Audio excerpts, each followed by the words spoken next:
We are live.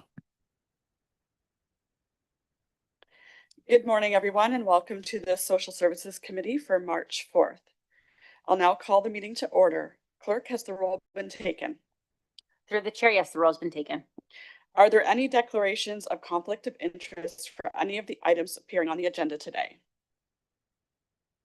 All right, seeing none at this time, I'll ask if any of the members of the committee have items they wish to have separated for discussion purposes.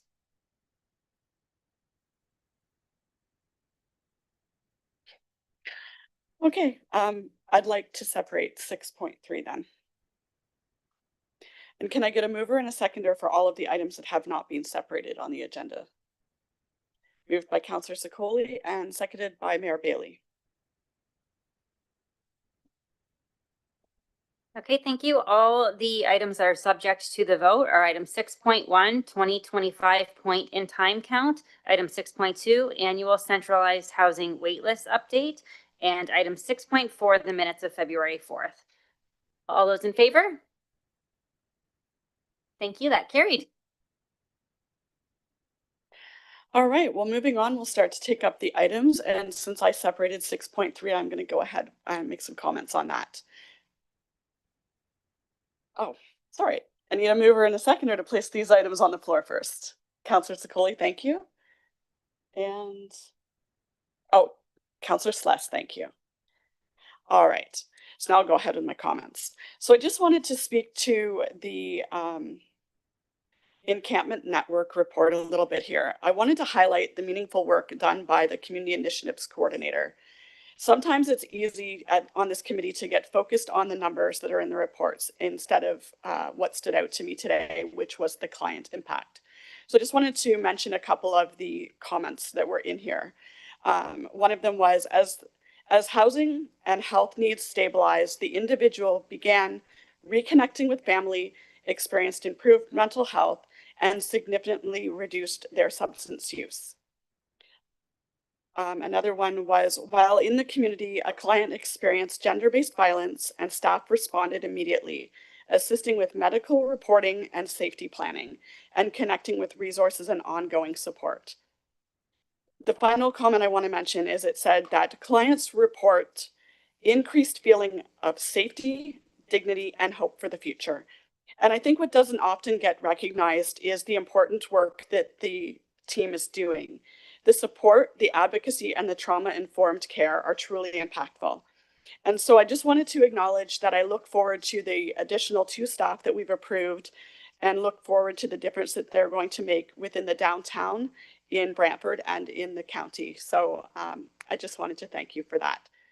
And I'll go to Councillor Miller. Yeah, thank you, Madam Chair.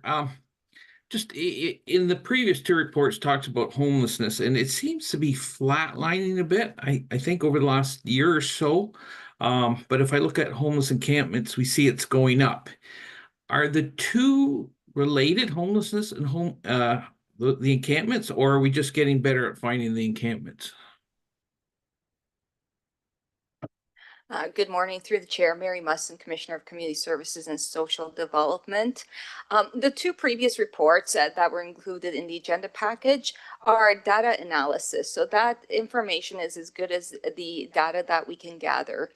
The point in time count was a snapshot in time in October of 2025 of people that were appearing to be homeless and consented to meeting with staff and providing their information.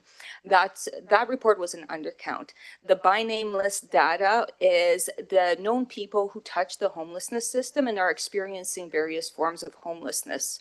So this could be hidden homeless, like people who are couch surfing, or it could be visible homelessness, like people living in encampments. But once again, it's people who have consented to their data being collected. With the encampment network, the great work that we can see from there is that this is actual people engaging with frontline staff. So a lot of these folks have not even touched the homelessness system yet. So we are unaware that they were homeless until the encampment network reached out. So the short answer to your question is it's 2 different types of data collection, but both are very valuable. And really we're getting more information from people who are living rough when we can actually engage with them one-on-one. Okay, thank you. Yeah, it'd be interesting to see how that data unfolds, if it keeps going up or maybe it flatlines. So, okay, I appreciate the answer though. Thank you. Counselor Carpenter, go ahead, please. Thank you. 45% of them refused any kind of services whatsoever. Did we have any reasons why they were refusing services? Through the chair, Marcia Potman, manager of housing stability. There's various reasons why people refuse services. They may prefer to be outdoors. They may not want to. They may have trauma indoors. They have recently been evicted. There's no rules when they're outside, unfortunately. So that might be part of why they refuse services. And do we know what percentage of them were female?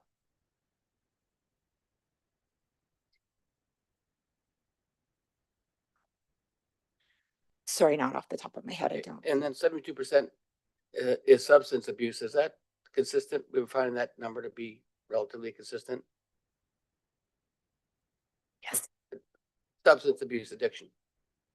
right, yes. Is that consistent over the last, each time we do this, we're finding that number's pretty consistent? We are, yes. Okay, so if we've maybe had a substance abuse addiction treatment center that had wraparound services and housing, we might see some reduction there.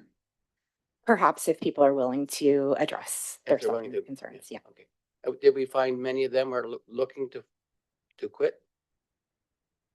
A lot of people want to, look into harm reduction. They don't always want to quit. I mean, it's an uphill battle. So every circumstance is unique. So to say that definitively, I couldn't, but certainly we offer supports every time we meet people. Okay, thank you.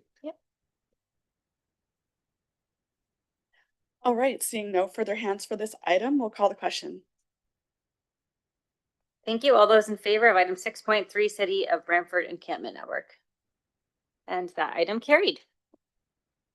All right, so there are no resolutions, no notices of motion, so this meeting is now adjourned.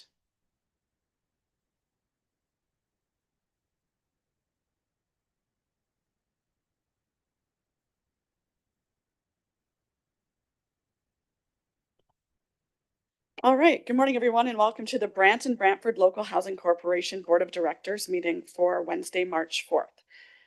I'll now call the meeting to order. Clerk, has the roll been taken? Yes, the roll's been taken. Are there any declarations of conflict of interest for any items appearing on the agenda today? Seeing none, I'll ask if there's any items the committee wishes to have separated for discussion purposes.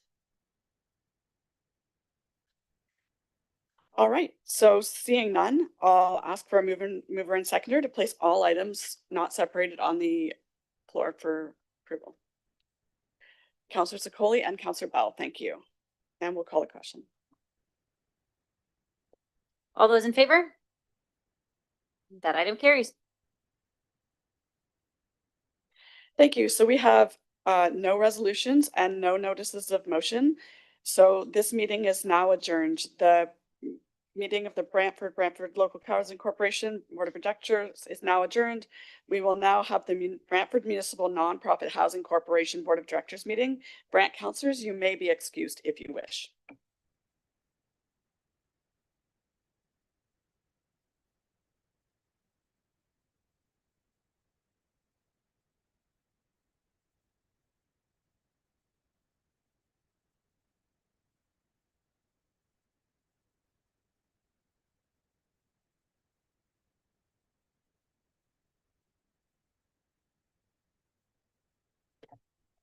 All right, I'll now call to order the meeting of the Brantford Municipal Nonprofit Housing Corporation for March 4th.